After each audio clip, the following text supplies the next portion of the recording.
Bismillahirrahmanirrahim. Assalamualaikum warahmatullahi wabarakatuh. Alhamdulillah, salatu wassalamu ala rasulillah wa la hawla wa la quwata illa billah amma ba'du. Jama'atur rahimakumullah, alhamdulillahi rabbil alamin. Segala puji milik Allah, salat salam kita sampaikan pada Rasulullah Muhammad sallallahu alaihi wasallam. Bapak Ibu saudara sekalian yang dirahmati Allah Subhanahu wa taala, Ramadan tinggal sepekan lagi. Saya mohon maaf tidak menyebut hari yang keberapa karena mungkin puasanya memulainya ada yang berbeda. Ada yang Rabu, ada yang Kamis, sehingga hari ini ganjil atau genap bergantung kapan mulainya. Tapi hikmahnya adalah dengan puasa kemarin nggak bareng itu, alhamdulillah tiap malamnya menjadi malam-malam ganjil. Ya, kalau di masjid sini ganjil, sana genap, pengen ganjil lagi pindah sana besok. Jadi insya Allah malah hikmahnya begitu. Mohon maaf saya selalu melihat perbedaan dengan sudut pandang yang berbeda. Kalau anak sekarang menyebutnya POV-nya, ya sudut pandang yang berbeda. Betapa memang ada sisi positifnya. Salah satunya membuat kita merasa itu adalah malam-malam ganjil seluruhnya. Nah, cuma tahun ini agak unik karena biasanya ketika banyak varian kan, kadang-kadang mulainya bareng, selesainya awal puasa bareng, Idul Fitrinya bareng. Tapi juga pernah awalnya tidak bareng, tapi Idul Fitrinya pasti bareng. Atau awalnya bareng, Idul Fitrinya yang enggak pasti bareng. Nah, tahun ini unik, awalnya tidak bareng, Idul Fitrinya juga punya peluang tidak bareng juga ini. Nah, Bapak sekalian yang dirahmati Allah, kalau yang memulai puasa Rabu, mau tidak mau hari Jumat tanggal 20 besok harus Idul Fitri. Karena itu puasa tanggal 20, hari Kamis tanggal 19 Maret itu sudah hari yang ke-30. Sehingga mau tidak mau tanggal 20 Maret itu Jumat harus Idul Fitri. Nah, yang puasa Kamis itu bisa juga Idul Fitri di hari Jumat karena puasanya sudah 29 hari. Tapi ada kemungkinan digenapkan menjadi 30 hari sehingga Idul Fitrinya Sabtu. Nah, ada orang yang bagus, saya konsisten.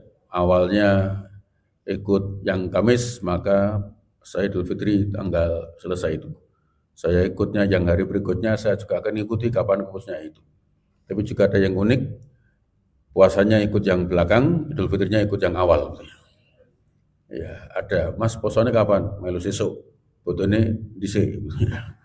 Itu cerdas namanya Bapak ya. Kalaupun kemudian dia ngambil jalan itu, untuk tahun ini aman. Karena tetap puasanya 29 hari. Kalau misalnya Rabu baru, Kamis baru puasa, Jumat Idul Fitri itu puasanya sudah 29 hari. Jadi aman. Inilah yang kemudian di Indonesia itu sering disebut dengan fikihnya fikih prasmanan. Ya, diambil yang cocok-cocok saja. Dan secara fikih memang ada yang membolehkan. Nah, Bapak sekalian yang dirahmati Allah, nah di sisa hari yang Ramadan ini yang tinggal sepekan itu, mari kemudian kita sedikit muhasabah terhadap bacaan Quran kita.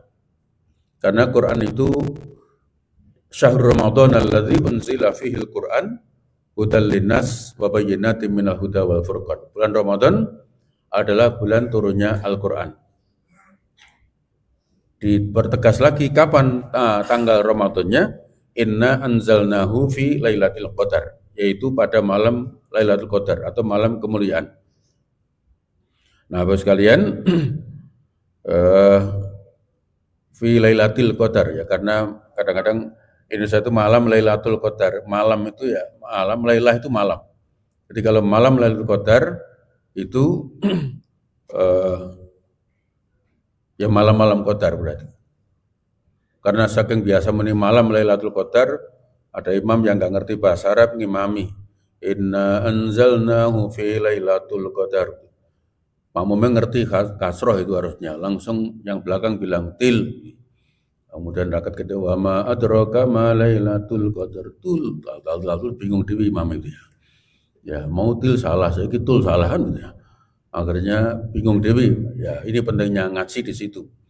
Karena ada fi, maka kemudian fi lailatil qadar. Dia baca fi lailatul qadar. Makmum mengerti bahasa Arab. Til. Maka kemudian di berikutnya wa ma adraka ma lailatul qadar. Tul. Salah meneh gitu ya. Lailatul til. Ada gitu lah. Daripada salah kafihan gitu ya.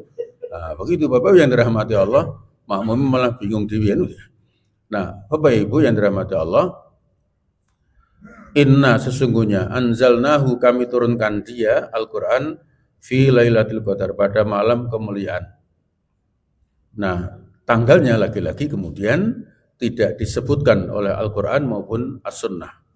Ini untuk mengingatkan kepada kita bahwa seluruh Ramadan mestinya harusnya menjadi perhatian bagi seorang mukmin yang kemungkinannya di dalamnya adalah salah satunya adalah malam Lailatul Qadar itu. Kapan? Bisa di awal, bisa di tengah, bisa di akhir.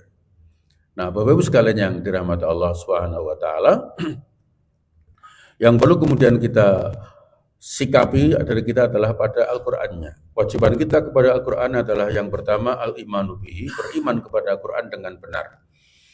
Karena sampai hari ini sebagian muslim masih meyakininya agak berlebihan dan sehingga keliru memahaminya. Meskipun mungkin tidak terlalu salah, tapi perlu kemudian kita perhatikan, kita koreksi. Ada orang yang kemudian, mohon maaf, tidak mau dan tidak pernah menyentuh Al-Quran, alasannya Quran suci saya masih kotor. Mas atau nyekel Quran mas, ya Allah Pak, Quran suci saya masih kotor. Atau yang kedua meletakkan Quran agak tinggi karena ada nasihat jangan letakkan Al-Quran di tempat yang setara apalagi di bawah lutut kita. Makanya dokok dhuwur akhirnya malah rasa dicekuk belas gitu ya. Keduren kan begitu. Yang lebih unik lagi, Quran menjadi mahar mas kawin. Gen awet malah dilaminating Bapak. Akhirnya Qurannya ora tau disenggol babar belas, Pak. Atau kemudian mohon maaf ya, di sekitar kita Quran karena terlalu disucikan sehingga meskipun padahal kitab suci tapi terlalu disucikan akhirnya mohon maaf dijadikan jimat, ditulis kecil-kecil, dibungkus kain putih, tempel ke di atas daun pintu, katanya untuk nolak setan. Padahal pas masang setannya wis mlebu, kan malah rasa metu kan gitu. Ya kan gitu loh Bapak, mohon maaf loh ya, kalau maaf di rumah ada, di kantor ada, saya mohon maaf, tapi saya ingin ingatkan itu dengan supaya kemudian kita memahami fungsi Al-Quran yang sebenarnya. Hudal lil muttaqin, hudal linnas, petunjuk, ya kan? Bukan untuk itu Bapak Ibu. Coba Bapak Ibu perhatikan, mungkin pernah nonton film vampir Pak ya, film vampir Cina itu loh Pak. Ya hebatnya Cina itu loh, setan itu seragam Bapak Ibu. Ya kan, vampir kan seragamnya api-api ya. Beda dengan setan Jawa Pak, pocong, sendal bolong, ya, setor ngesot, itu coba ya. Setan cacat kabeh, gitu loh ya. Di kita itu setan cacat semua, Pak, ya kan? Dan lain-lain lah, nama-nama nama setan di Jawa itu. Dan seragamnya mesti itu rusak-rusak kabeh gitu ya. Nah, di Cina itu setannya seragamnya api-api, pakai jubah, pakai topi dan macam-macam. Nah, kalau ada orang kejar vampir Cina itu langsung dia masuk rumah biar tidak bisa masuk, tempeli huruf Cina, Raja Cina di pintunya, kan itu. Akhirnya setannya rasa melebu, tapi delalah sing di omah lali, jendelanya udah tutup, mau melebu ke jendela udah. Oh ya neng kamar bisa masuk kamar, kemudian kamarnya dipasangi huruf Cina, akhirnya nggak bisa masuk. Dan ketika kita nonton film vampir begitu, mesti guyu Pak, rata-rata ngekek-ngekek, karena dibuat lucu sedemikian rupa filmnya. Nah, cuma masalahnya begini Pak, di Cina itu film, di kita kenyataan Pak. Saya ulangi Pak, di Cina itu film, di kita kenyataan. Bayangkan kalau kita nonton film vampir itu guyu ngekek-ngekek, kepinggal-pinggal, kira-kira orang Cina nonton kita guyu apa aja. Saya khawatir mereka gulung-gulung loh Pak ya. Karena dulu kita itu aneh rakaruan begitu ya. Ya Bapak Ibu yang dirahmati Allah, loh sampai anehnya kita itu kan digambarkan orang desa yang panen pisang, panen pisang 2 tundun dipikul dibawa ke kota, ya kan? Setelah sampai kota dijual, kemudian uangnya digunakan untuk beli pisang goreng oleh-oleh di rumah. Coba bayangkan Pak, kita mesti nganggap ini wong bodoh banget Pak. Sekon desa panen pisang 2 tundun didol neng kota, kemudian duitnya sebagian untuk jajan di warung, sebagian dibelikan pisang goreng untuk oleh-oleh di rumahnya. Dan mereka senang iso tuku gedang goreng itu, Pak. Padahal mau gedangnya ndak dewi. Ya, dan sayangnya itu Indonesia, Pak. Bukan wong desa. Orang Indonesia, Pak. Gasnya disedot, didolrono, tekan kini kon nuku meneh. Ya toh? Ya, Pak wis maaf, sing bodho sapa ora cetha kabeh itu ya. Wis rasa bahas negara marah kerwet Bapak Ibu ya. Bapak Ibu yang dirahmati Allah, begitu, Pak. Setan di sana begitu. Maka kemudian Quran mestinya tidak begitu. Quran itu hudal lil muttaqin, hudal lin nas. Maka supaya menjadi hudal lin nas, hudal lil muttaqin, maka kemudian kita diperintahkannya untuk membaca, Pak. Enggak cukup beriman, harus kemudian dibaca. Dan saya yakin di ruangan ini hampir semuanya hafal lagu Tombo Ati itu. Tombo Ati iku 5 perkara nih kan itu. Sampai di bahasa Indonesia kan sama Opi. Obat hati ada 5 perkaranya. Yang pertama baca Quran dan maknanya. Neng nyanyi tok ra tau maca blas, Pak. Maaf, nyonya nyanyi. Nyonya nyanyi kuwi Mbak Ati nyanyi terus tapi ra maca blas, Pak. Maaf, kan agak mirip dengan orang ke dokter, dok kepala saya kok pusing, badan saya panas, dikasih resep paracetamol 3x1, vitamin 1x1. Pulang ora mampir apotek malah tekan omah nyanyi. Obat ngeluh jenenge paracetamol, mol-mol, ngono barang, Pak. Iya, Bapak Ibu yang dirahmati. Tambah ngeluh tuh, Pak. Bapak Ibu yang dirahmati Allah, maka Al-Quran itu dibaca. Yang pertama membacanya apa? Maaf ini kultum nggak boleh panjang, apalagi Ramadan barangkali mau istirahat. Monggo yang mau tidur silakan Bapak Ibu ya. Boleh, tapi suara saya ganggu, saya mohon maaf ya. 1. Warattilil Qur'ana tartila. Bacalah Quran dengan tartil. Perintahnya tartil, Pak. Kita nggak diperintah untuk buru-buru membaca Quran. Maka kan ada orang yang ingin khatam, Rasulullah mengingatkan jangan buru-buru mengkhatamkan Al-Quran. Warattilil Qur'ana tartila. Coba kita baca sekedar contoh misalnya. Tabarakalladzi biyadihil mulku wa huwa ala kulli syai'in qadir. Berhenti, ambekan nafas. Sing maca enak, sing nyemak enak, sing buka ikut membaca enak, yang sedang belajar bisa mengikuti, Pak. Alladzi khalaqal mauta wal hayata liyabluwakum ayyukum ahsanu amala. Yang baca enak nyantai, Pak. Coba Bapak Ibu yang kadang kita dengar Bismillahirrahmanirrahim. Alladzi khalaqal mauta sing nyemak ya budrek lho, Pak. Ya tekan ndi. Oh lagi. Ala ilang meneh. Oh iki lagi ngono lah. Akhirnya tutup turu kan. Kontene keluwahan kan. Mohon maaf loh, kecuali ya ada selalu ada perkecualian. Kecuali yang baca hafidul Quran, yang nyimak para hufat, para penghafal Quran itu lain. Tapi kalau yang nyemak jamaah warga kampung yang sedang berusaha belajar membaca, ingin mendengarkan bacaan tentu kurang bijak seperti itu. Ya mirip tarwah itu loh, Pak. Tarwah itu kalau bacaan imamnya tartil dengan bacaan murotal, enak mengikutinya. Tidak harus panjang, tidak harus 10-20 ayat, mungkin 2-3 ayat asal tartil enak. Ya kan? Daripada yang kayak di YouTube, dolin amin ahad. Ya kan betul. Iya, kene kayak muni amin imamnya wis ahad kan udah. Akhirnya kini arep rukuk kono tangi, kini rukuk sujud, kini sujud kono tangi meneh. Lah akhirnya Mbah Kakung ora kuat ngoyak ta, Pak. Wah cekat kini tahiyat wae ya. Wah akhirnya sak rakaat tok itu lah. Bapak yang dirahmati Allah Subhanahu. Iya, akhirnya tarawih kerintuk 4 rakaat tok karena selalu orang rakaat begitu. Mulai ngos-ngosan. Kon timbah tarawih oleh. Kok ngos-ngosan, imame ngeri ya. Kita kayak bekas supir bis kayak banter kan.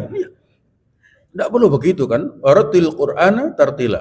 Loh Ustaz, bacaan saya nggak bagus, kurang fasih. Membaca Quran fasih Allah turunkan rahmatnya, membaca Quran terbata-bata Allah berikan 2 pahala. 1 pahala baca, 2 pahala usaha dan perjuangannya. Tidak dosa, Pak. Saya ulangi, tidak berdosa. Sepanjang sambil belajar. Iya.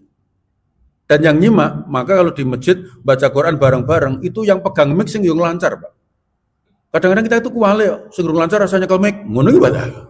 Enggak, justru yang belum lancar suruh megang mic supaya yang pinter ngerti salahnya di mana wong banter le moco kan gitu, Pak. Ya, kalau ganggu pinter-pinter tok, ya kemudian yang belajar gimana? Kapan dia bisa tahu salahnya? Iya. Dan rasa diseneni. Salaman salah rolas. Mbok aku ora salah belas.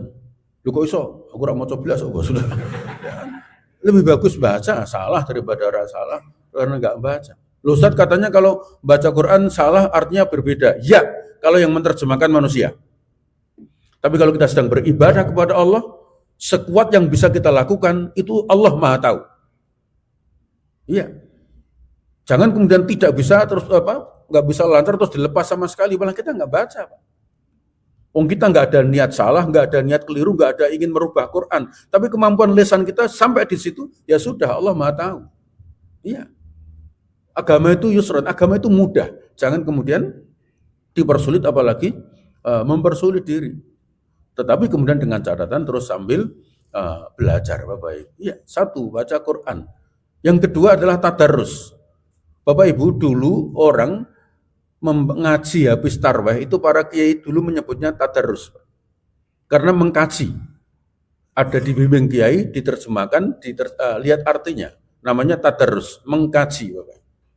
Ya. Sehingga targetnya bisa jadi bukan berapa kali khatam, tapi berapa ayat yang kemudian bisa kita serap, kita pahami selama Ramadan itu. Mungkin tiap malam hanya 1-2 ayat dijelaskan Pak Kiai, sebagaimana kemudian dulu Kiai Haji Ahmad Dahlan menjelaskan tentang surat Al-Ma'un, satu surat itu pendek Pak, tapi sampai berhari berminggu nggak pernah ganti. Sampai santrinya bertanya, Pak Kiai, apa nggak ada ayat lain? Kok hanya itu terus? Jawaban beliau, ya mungkin ada santri yang meragukan kisotonan apa orang. Ya, kok mulang kui terus ya. Jawaban beliau ringkas, sudah diamalkan. Gitu doang, Pak. Berapa anak yatim yang kau rawat, berapa orang miskin yang kau santuni. Meneng macep, Pak. Iya. Kenapa? Karena kita sering membaca, nggak ngerti artinya masalahnya. Iya. Bapak Ibu, ada problem Bapak Ibu. Kalau kita, mohon maaf sekedar contoh, ketika kita pergi kemana, hari ini rata-rata kan pakai Google Map. Dan mohon maaf, pernah enggak kesasar gara-gara ngikuti map? Pernah kan? Tapi besok pergi pulang kampung atau kemana, buka lagi enggak? Buka lagi. Kepada petunjuk jalan yang bernama map. Saya ulangi, kepada petunjuk jalan yang bernama Google Map, yang belum pasti benarnya, bahkan sudah terbukti pernah menyesatkan kita masih terus mempercayainya dan terus mengikutinya, dan terus membukanya. Sementara kepada petunjuk yang bernama Al-Quran, yang la raiba fih, tidak ada keraguan di dalamnya, tapi kita malah kadang jarang membukanya, jarang membacanya. Kalau membaca nggak paham, ya kan? Begitu paham malah bantah, Pak. Iya, Pak. Loh, makanya Gus Mus itu kalau menasihati awake dhewe iki maca paling apik ra mudeng kok malah untuk ganjaran. Kowe mudeng mesti malah bantah. Ya kan? Baca ayat waris. Malah, "Weh, nak ngene aku untuk sidik to, Bos." Ngono ki, Pak. Iya, Pak. Ini sekedar contoh loh, Pak. Begitu ngerti artinya malah bantah, Pak. Atau kemudian baca ayat tentang riba, mosok ngene ra entuk kapan sugihe. Begitu, Pak. Dan masih banyak lain, apalagi mohon maaf ibu-ibu baca ayat poligami, langsung diguak Qurannya, gitu loh, Bapak yang dirahmati Allah Subhanahu wa taala. Iya. Begitu, kalau enggak ngerti Quran kemudian dibaca, maka berikutnya tadarus, difahami, Pak. Dilihat maknanya. Supaya apa? Kemudian kita akan tahu fungsinya sebagai petunjuk, karena kemudian di dalamnya ternyata kita temukan Quran bukan hanya bahas surga neraka, soal akhirat, tapi lebih banyak kepada bicara tentang dunia. Ya, sekedar contoh dalam konsep tadarus Bapak Ibu. Alhaakumut takatsur hatta zurtumul maqabir. Saya pakai contoh ayat ini kenapa? Karena ayat ini sering dipakai para imam untuk imami tarwih hubung Ramadan.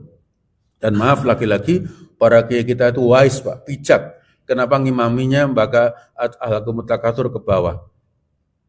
Karena itu jumlah rakaatnya selesai, Pak. Dengan at-takatsur sampai at-tabat itu rampung ngitung tarawihnya, rakaatnya. Bijak, Pak, milih surat dulu, Pak. Ya, memang tidak diperintah Nabi dari at-takatsur, tapi para ulama mengambil itu ke bawah dari kemudian at-takatsur, al-asr, al-humazah turun terus nanti rampung. Tanpa menghitung rakaat berapa, selesai, Pak. Nah, kalau sekarang kan alhamdulillah karena banyak anak muda yang hafal Quran, tidak seperti Pak Kiai dulu. Kalau Kiai dulu hafal, tetap meskipun hafal ngambil yang ringan-ringan. Sekarang kan imam bacaannya Quran yang tengah-tengah. Ya kan?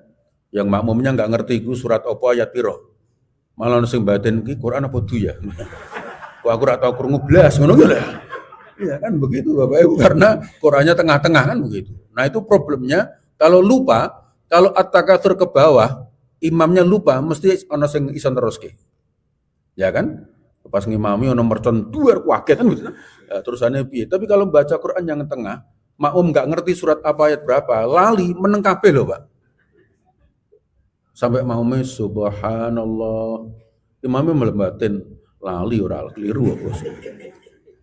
Subhanallah, ribut bingung aku. Sing mburi bengok ganti ra wis. Bapak kan yang dirahmati Allah Subhanahu wa taala. Ya makanya maaf ya, saya pribadi kalau ngimami ambil Quran yang agak panjang-panjang, saya memang sengaja menyiapkan Quran di depan. Ada Al-Quran. Dan tetap yang saya baca, yang saya hafal. Jaga ini kalau nggak hafal ada tulisannya. Bukan buka terus diwoco, iso keliru dewe Pak ya. Kurang lancar, wala diopo ya lah. Kacau kan begitu. Allah SWT. Tetap hafal, tapi kalau kemudian jaga nih kalau pas tengah jalan ada slip, itu di tengahnya ada. Dan kemudian Qur'annya tetap harus dicepat. Ya kan, kalau nggak dicepat, kena kipas angin, buka halamannya malah bingung dewe toh. Innalladzina amanu, waduh balik. Aman apa ya? Innal mosok maju buka ya halamannya ya, maka boleh Pak, itu hanya sarana, boleh dipakai kalau di beberapa masjid besar pakai Pak. Jaga nih kalau imam tetap manusia biasa, kadang bisa lupa. At-alhaqumut takatsur hatta zurtumul maqabir. Banyak orang menumpuk-numpuk harta tapi kemudian lupa menggunakannya sampai-sampai dia ngerti-ngerti sudah diantarkan ke kubur. Banyak orang yang pintar mencari duit, tapi nggak bisa memanfaatkan dengan baik. Ada yang eman-eman menggunakannya. Iya. Ngaji ora kota amal diputer malah ngertine mobil-mobilan. Disurung terus enggak. Ora gelem mendeke belasan gitu. Ya, Bapak yang dirahmati Allah Subhanahu wa taala, iya. Makanya ana rodane iki ana apik ana ora. Ya. Nah, ana rodane ngertine mobil-mobilan Pak, disurung gitu. Maka kawan saya yang di Jatinggala agak ke sini masuk ke barat itu jembatan belok kiri itu bikin kota amalnya bagus Pak. Dibuat bentuknya seperti nisan kuburan Pak ya. Jadi kayak patok kiwa tengahnya bolong gitu ya. Tulisi sangumu Mas. Ngono ki Pak ya. Bapak yang dirahmati Allah Subhanahu wa taala, iya. Lah itu untuk mengingatkan kita supaya kemudian harta kemudian tidak disimpan tapi kemudian bisa dimanfaatkan dengan sebaik-baiknya. Ya. Ayat lain misalnya ketika kita di kantor la tadkhulu buyuta ghaira buyutikum hatta tasta'nisu wa tusallimu ala ahliya. Ini ayat yang sangat indah. Jangan masuk ke ruangan yang bukan ruanganmu, jangan masuk rumah yang bukan rumahmu sampai kamu minta izin dan mengucapkan salam. Etika. Quran bicara dunia. Idza tadayantum bidainin ila ajalin musamma faktubu. Jika kamu melakukan transaksi dalam jangka waktu tertentu, maka catatlah, tulislah, undang 2 orang saksi. Notaris. Quran, Pak. Hanya gara-gara gak ngerti ayat Quran, orang wakaf masjid anggar diculke tanpa notaris, dampaknya sombet digugat anaknya. Kan pernah tuh? Ada masjid ditulisi tanah dijual. Padahal itu masjid loh, Pak. Ketika ditulis apa? Anaknya kiai ini. Jajal. Lah kelompok. Dulu kiainya wakaf, tapi sudah meninggal, tapi tidak dituliskan. Hanya lisan saja. Tapi sertifikat masih atas nama bapaknya. Anaknya punya hak jual. Dibawa ke pengadilan model apapun tetap menang anaknya. Meskipun itu sudah berubah masjid, Pak. Bahkan jamaah bisa disebut menyerobot kan begitu. Tanah orang. Ya, akhirnya dijual, Pak. Jamaahnya akhirnya iuran. Waktu itu, mohon maaf, angkanya hampir 20 M. Tanah karena di tengah kota. Akhirnya dibayar dengan dari jamaah. Iuran 20 M dibayar. Dan dengan santainya anaknya berkata, Bapak saya infak 2 miliar. Ngono ki Pak. Karo muni, ayo sing wingi ngonek-ngonek aku, ono sing infak 2 miliar, ngono ora ta? Ra ono, Pak. Iya, memang begitu. Quran jangan dibuat sembrono. Diingatkan, tulis, catat. Iya. Kalau sekarang pakai notaris, hitam di atas putih, bermaterai. Iya. Bapak Ibu. Dunia semua Bapak Ibu. Iya. Wala taqul lahuma uff wala tanharuma wa qul lahuma qawlan karima. Bergaulah dengan kedua orang tamu dengan cara yang bagus. Dunia, Pak. Quran bicara dunia semua. Wa ashiruhunna bil ma'ruf. Bergaulah kalian dengan pasanganmu dengan cara yang ma'ruf. Mohon maaf Bapak Ibu, dulu laki-laki mendominasi keluarga karena kemudian perempuan semua bergantung gaji dari suaminya. Hari ini wanita pada bekerja, bahkan mungkin secara ekonomi lebih mapan penghasilannya dibanding istrinya, dibanding suaminya. Lalu bagaimana menjaga kema'rufan ini? Kan perlu dikomunikasikan. Ya, karena catatan sekarang ini, maaf ya, perceraian lebih banyak dilakukan dalam bentuk gugat cerai yang dilakukan oleh istri yang lebih mapan dibanding posisi suaminya. Ya karena nggak ma'ruf cara membicarakannya. Apalagi mas, duitmu, duitku, duitku, duitku ya. Orang duitmu kan ya. Ya jangan lupa orang Indonesia menyebut suami kepala rumah tangga. Jangan lupa suami hanya kepala, lehernya tetap istri Pak. Menggok kemana itu bergantung leher Pak. Pada percaya ya. Bapak Ibu yang dirahmati Allah, di sini ma'ruf, dibangun komunikasi yang baik. Panggilan papa mama boleh, ayah bunda boleh, bapak ibu boleh, api umi silakan. Bahkan mungkin papi mami juga boleh. Ya enggak apa-apa. Yang penting kesepakatan bersama. Tapi kalau papi mami, ya mungkin perlu dicek diri kita. Terus tonggone barang. Urip nang desa, pi papi, nopo mi, macul yuk. Enggak enak banget. Kan gak enak banget Pak ya. Kayak derep-derep, udah gak enak banget ya. Ya Bapak Ibu, bukan maaf ya, bukan salah papi maminya, tapi kemudian kan lingkungan itu ya juga harus diperhatikan dengan baik. Semua yang saya contohkan ayat-ayat tentang dunia. Sekali lagi ayat-ayat tentang dunia. Allah halalkan jual beli, Allah haramkan riba. Itu juga soal dunia. Maka kemudian yang ketiga setelah murotal, tadarus, qiraah, direnungkan Pak. Direnungkan maknanya untuk apa? Yang keempat tilawah, untuk diamalkan. Salah satu yang saya ingin ngajak Bapak itu merenung ayat di bulan-bulan akhir Ramadan begini adalah ketika ayat wala taqullahuma uf wala tanharuma wa qullahuma qaulan karima. Berbakti kepada orang tua. Maaf, dan saya lihat masih banyak yang muda-muda, sangat mungkin masih banyak yang memiliki orang tua yang masih sehat. Itu mumpung menjelang Ramadan perang akhir, berpikirlah untuk kemudian silaturahim. Kalau dia luar kota, insya Allah biaya yang kita gunakan untuk menjenguk, menengok, bersilaturahim ke orang tua, Allah akan ganti dengan yang lebih baik. Karena kehadiran kita sebagai anak di hadapan orang tua itu amat sangat penting. Ya, meskipun mungkin kita datang hanya membawa satu sirup dan satu kaleng roti dibuka isi rengginang, ya, orang tua tetap senang. Ya itulah bedanya orang tua. Nanti pulang ke Semarang lagi bawa macam-macam, gua beras, gua pitik, apa digawain. Dan orang tua ya orang batin, ya Allah rampoknya mulai ya Allah. Nah, enggak begitu Pak ya. Ya, orang tua itu senang dengan bisa memberikan sesuatu, maka gembirakan hatinya dengan kehadiran kita nanti di hari raya Idul Fitri yang tinggal sepekan lagi. Tilawah tindak lanjuti. Kenapa?